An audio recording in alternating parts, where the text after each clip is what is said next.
ये बड़ा गेट लगता पे। फिर मैं गिराज खड़ा थिया।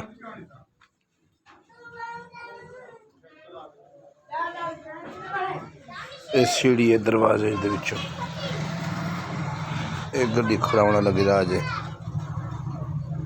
गिराज है ये उत्ते सीढ़ी वेंदी पे।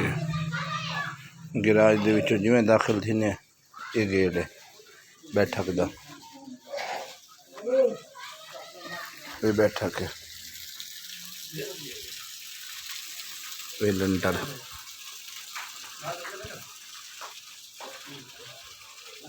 बैठक दे नाल अटैच वाशरूम है।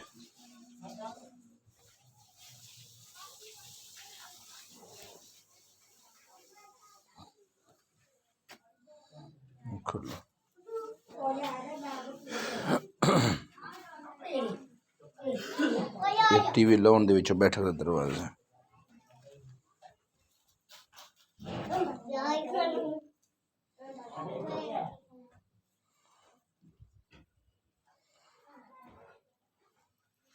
ये किचन है। ये किचन दी अलमारी है।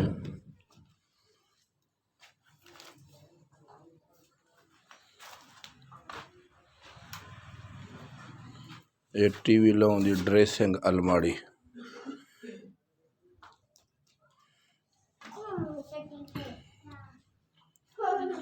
एक कमरा एक बेडरूम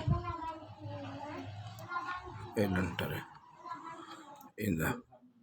और सामने एक वाशरूम का दरवाजा है एक गैलरी का दरवाजा है।